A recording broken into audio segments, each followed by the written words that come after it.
Olá, vamos dar continuidade aos nossos estudos sobre o sacramento do matrimônio. Já fazendo uma recapitulação, no encontro de número 96, nós fomos do parágrafo 1601 até o 1608. No encontro anterior, de número 97, nós fomos do 1609 ao 1620, de modo que nós terminamos o primeiro item, como que deve ser o matrimônio de acordo com a vontade de Deus. Hoje nós começamos e vamos terminar o item 2, do 1621, e nós vamos até o 1632. Nós não vamos terminar o terceiro item, o consentimento matrimonial, mas como é uma sequência, nós não vamos perder nada, porque nós vamos aí ver parágrafo por parágrafo, não é? Então, a partir então do 1621, o item 2 tem esse título aí, que nós vamos ler a partir de agora. Vamos lá. A celebração do matrimônio.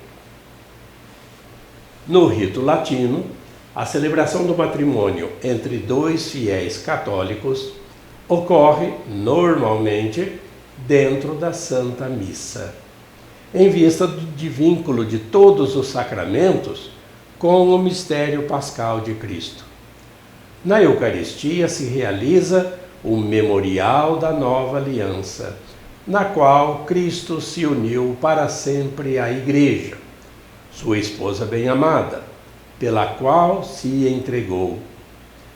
É conveniente, portanto, que os esposos selem seu consentimento de entregar-se um ao outro pela oferenda de suas próprias vidas, ou unindo a oferenda de Cristo por sua Igreja, que se torna presente no sacrifício eucarístico, e recebendo a Eucaristia, a fim de que, comungando no mesmo corpo e no mesmo sangue de Cristo, eles formem um só corpo nele. Como gesto sacramental de santificação, a celebração litúrgica do matrimônio deve ser por si mesma válida, digna e frutuosa. Convém, pois, que os futuros esposos se disponham à celebração do seu casamento, recebendo o sacramento da penitência. Então, para se celebrar um casamento, nós já temos que ir, fazendo esses alertas. Não pode ser apenas um ato social, como muitas vezes acontece, em que há mais preocupação com os detalhes. Festa, flores, tapetes, música, e etc, que vocês sabem muito bem. Às vezes virando até uma ostentação social. Tudo isso não passa de detalhes, de acessórios. O principal está na celebração do sacramento do matrimônio. Por isso que aqui já se detalha bem claramente que no rito latino, onde estamos, entre dois fiéis católicos, sempre se pede que seja casamento entre fiéis católicos. Nós vamos ver isso depois em outros encontros, logo. Porque acontecendo que seja um católico ou uma católica com alguém de alguma outra religião, ou até mesmo sem religião, aí já é um outro caso que nós vamos falar mais para frente. Por enquanto, nós estamos falando da celebração de um casamento cristão entre duas pessoas católicas, que se prepararam para esse sacramento. Hoje a igreja pede muito que os noivos se preparem para o casamento, que em alguns lugares essa preparação é mais breve, mas hoje é um consenso geral de que seja uma preparação até, digamos, de 1 ano, né, com encontros frequentes, para que os noivos cheguem ao momento principal do casamento, que é a celebração e não os acessórios. Então, pede-se que seja preferentemente dentro de uma missa. A maioria dos casamentos, muitas vezes, é sem missa, uma cerimônia à parte. Claro que o bom senso costuma indicar que não seja naquelas missas comunitárias, de domingo ou de sábado, não. Mas, mesmo que seja num outro dia, numa sexta-feira, numa quinta ou num sábado, num horário diferente da celebração comunitária, dominical, mas que seja com uma missa. Esse é o ideal, e isso é o que o catecismo da Igreja Católica preconiza, né? Um casamento entre fiéis católicos dentro da Santa Missa. Por quê? Porque a Eucaristia não é o ápice da vida cristã, não é o máximo. Todos os sacramentos se referem à mesa do altar, para a qual nós caminhamos continuamente para nos alimentarmos. Então, dentro da missa, o casamento acontece, os noivos comungam, participam e se fazem um com Ele, com Jesus Cristo. Olha que beleza de início de um lar cristão, de uma igreja doméstica, na Santa Eucaristia.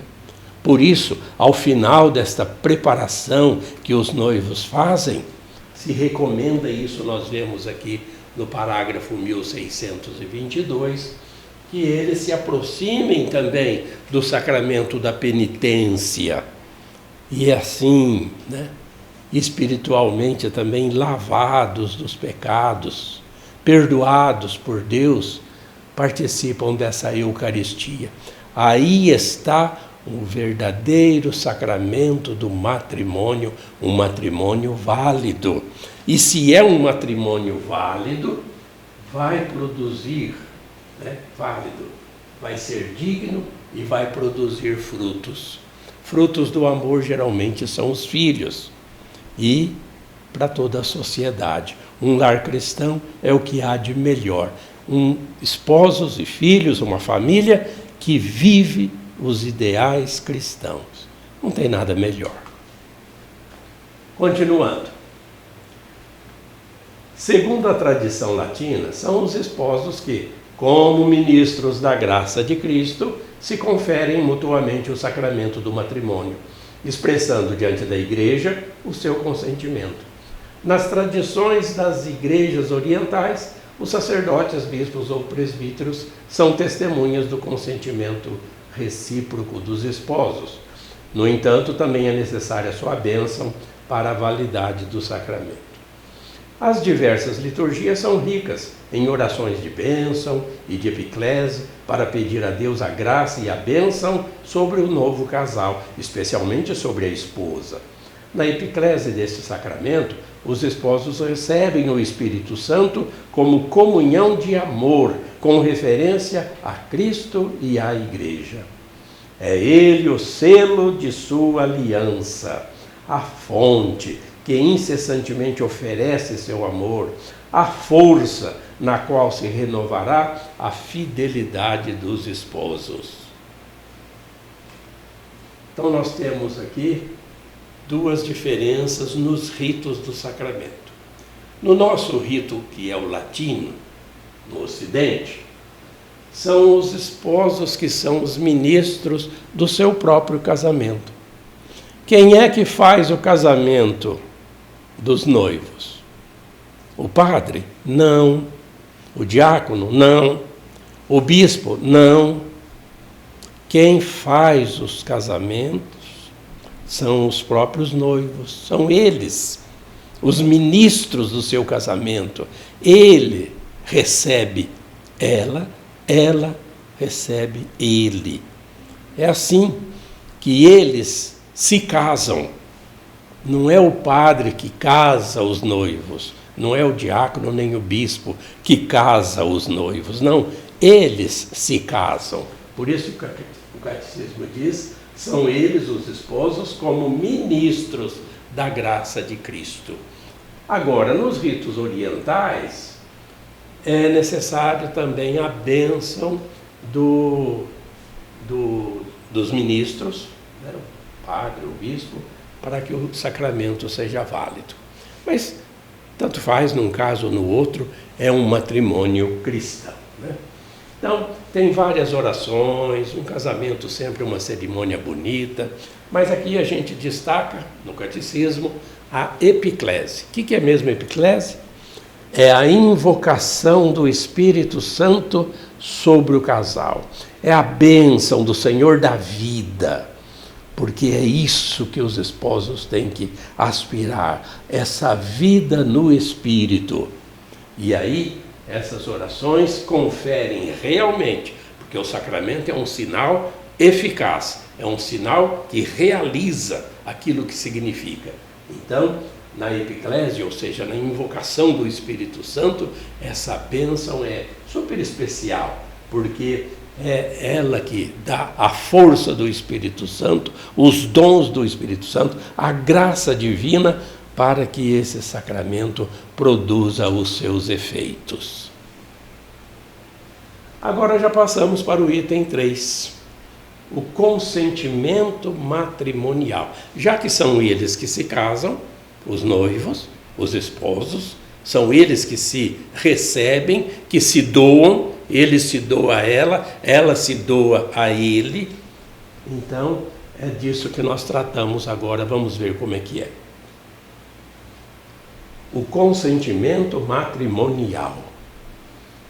Os protagonistas da aliança matrimonial são um homem e uma mulher batizados, livres para contrair o matrimônio e que expressam livremente seu consentimento. Está aí entre aspas, ser livre quer dizer, 2 pontos, não sofrer constrangimento, não ser impedido por uma lei natural ou eclesiástica. A Igreja considera a troca de consentimento entre os esposos como elemento indispensável que produz o matrimônio. Se faltar o consentimento, não há casamento. No que consiste o consentimento? O consentimento consiste num ato humano pelo qual os cônjuges se doam e se recebem mutuamente. Eu te recebo por minha mulher, diz ele. Eu te recebo por meu marido, diz ela. Este consentimento que liga os esposos entre si encontra seu cumprimento no fato de os dois se tornarem uma só carne. Livremente. Aqui destaca um homem e uma mulher batizados. Lógico, não se pode receber nenhum dos outros 6 sacramentos se não tiver o batismo, que é o primeiro. O primeiro sacramento é o batismo. Então não tem casamento entre 2 não batizados? Ele não é batizado, ela não é batizada. Não pode casar na igreja. Pelo menos um dos 2 precisa ser batizado. Isso nós vamos também ver na disparidade de culto, que é um próximo encontro que teremos aqui. Mas, pelo menos um tem que ser batizado.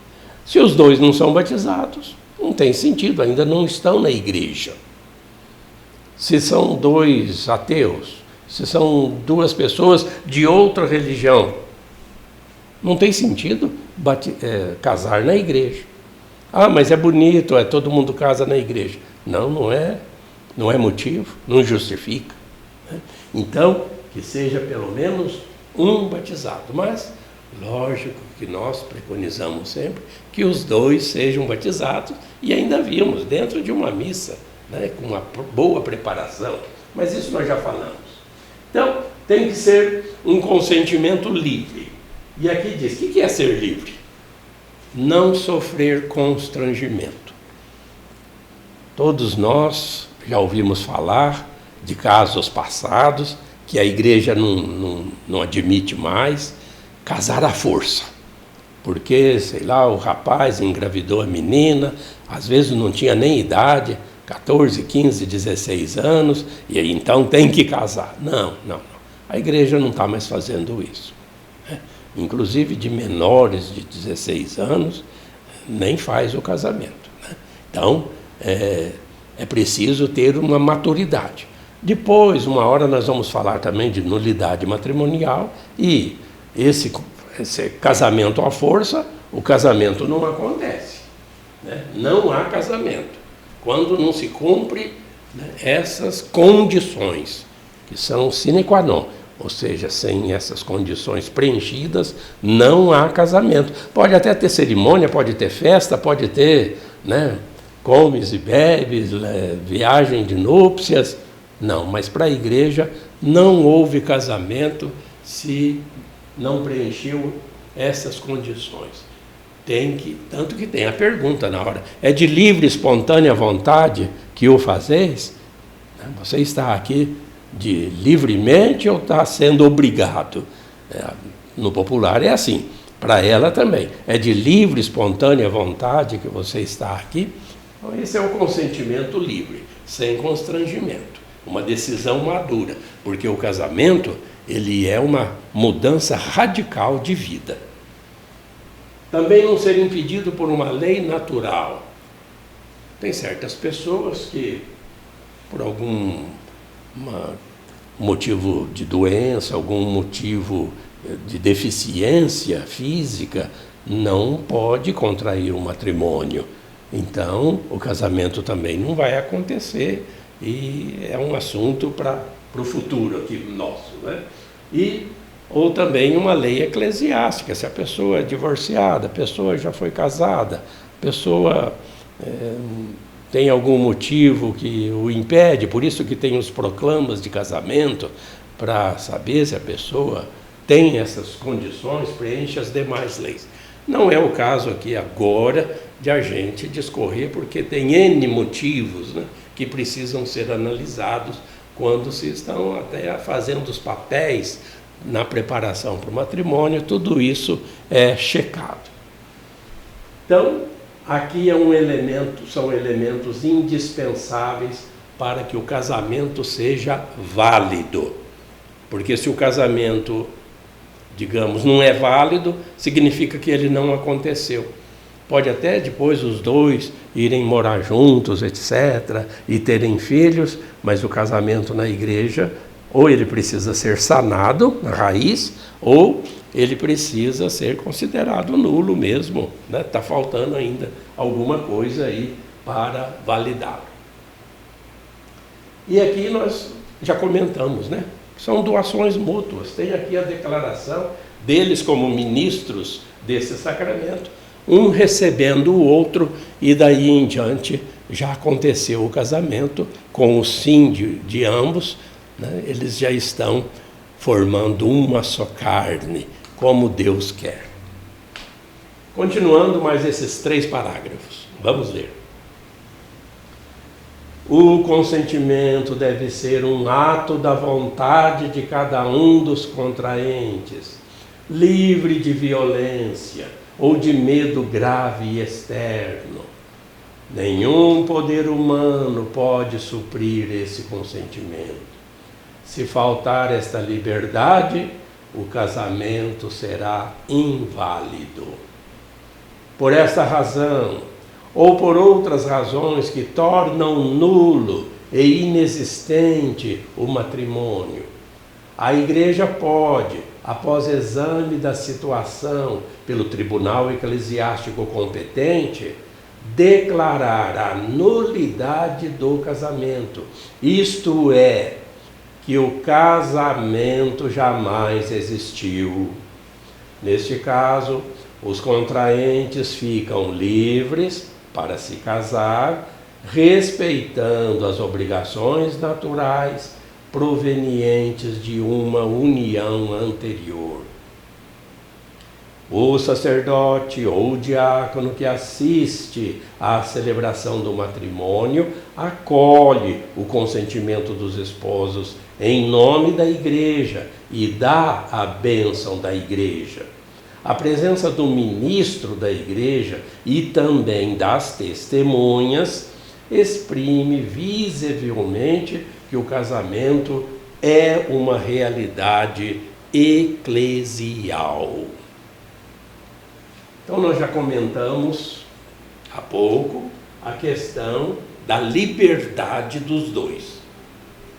Tem que ser livre de violência, não está lá obrigado, ou porque já tem gravidez, algum bebê a caminho, então precisa casar. Não.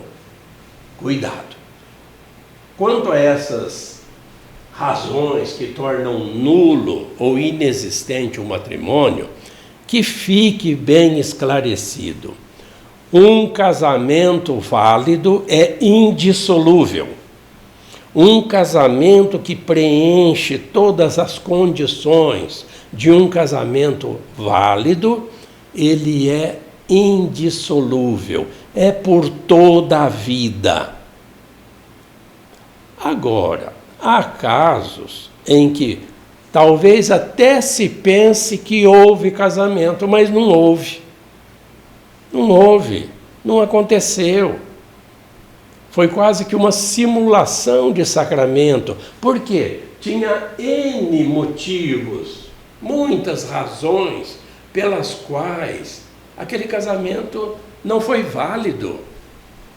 Então, não significa que a igreja atualmente anula casamento. Não, a igreja não anula casamento. Repetindo, a igreja não anula casamentos válidos. Agora, há muitos casos em que o casamento não aconteceu, por isso as pessoas interessadas em alguma separação ou querendo voltar ao estado de solteira, porque realmente está desconfiada, que já está até numa outra união e quer saber do seu casamento anterior, por isso existem tribunais eclesiásticos competentes para analisar caso a caso. Nós não vamos aqui nesses nossos encontros, que são rápidos, resumidos, são breves. Tem muitos motivos em que juízes, pessoas formadas em direito canônico, com especificação nesses assuntos de nulidade matrimonial, que vão atender as pessoas interessadas e prestar todos os esclarecimentos. Porque se não houve casamento, não houve, então, depois de um processo nesses tribunais, vai se dar uma declaração para a pessoa: você é solteira, você não casou, aquilo não foi um casamento, aquela cerimônia não foi válida perante a igreja. E essa pessoa, então, está talvez, provavelmente, livre para se casar. Então, cada caso é um caso. Aqui nós já vimos que os ministros são os esposos, são os noivos, eles se casam. Quem assiste à celebração, o padre, o diácono ou o bispo, eles assistem o matrimônio, tem que ter os padrinhos como testemunhas de que um casamento, aconteceu ali. Então as testemunhas também tornam válido o casamento, dentre aquelas condições que nós já falamos há pouco. E então, dando a bênção da igreja, o padre, o bispo ou o diácono, é a bênção da igreja para esse novo casal. 1631. Vamos ver. Por esta razão, a Igreja normalmente exige de seus fiéis a forma eclesiástica da celebração do casamento. Diversas razões concorrem para explicar esta determinação. As seguintes: o matrimônio sacramental é um ato litúrgico, por isso convém que seja celebrado na liturgia pública da Igreja. O matrimônio introduz num ordem eclesial, cria direitos e deveres na Igreja, entre os esposos e relativos à prole. Por ser o matrimônio um estado de vida na Igreja, é necessário que haja certeza a seu respeito. Daí a obrigação de haver testemunhas. O caráter público do consentimento protege o mútuo sim que foi dado e ajuda a permanecer-lhe fiel. Tem que ser numa igreja, aprovada pelo bispo. Não pode ser num salão de festa, num lugar, numa fazenda, num sítio, numa capela ou numa igreja não autorizada. É um ato litúrgico.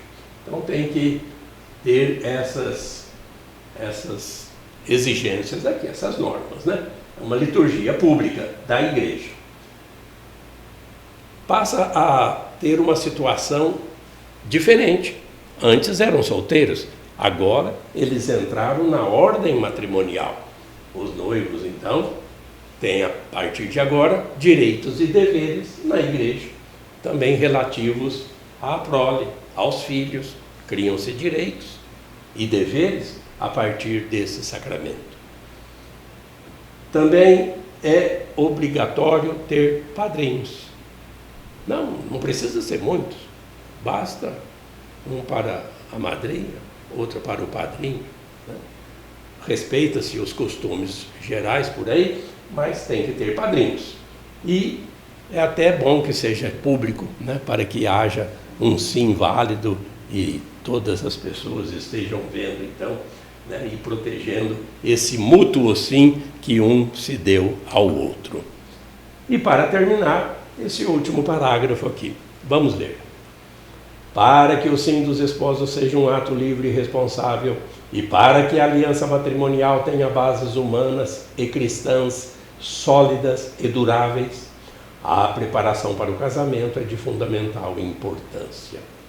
O exemplo e o ensinamento dos pais e da família continuam sendo o caminho privilegiado desta preparação. O papel dos pastores e da comunidade cristã, como família de Deus, é indispensável para a transmissão dos valores humanos e cristãos do matrimônio e da família.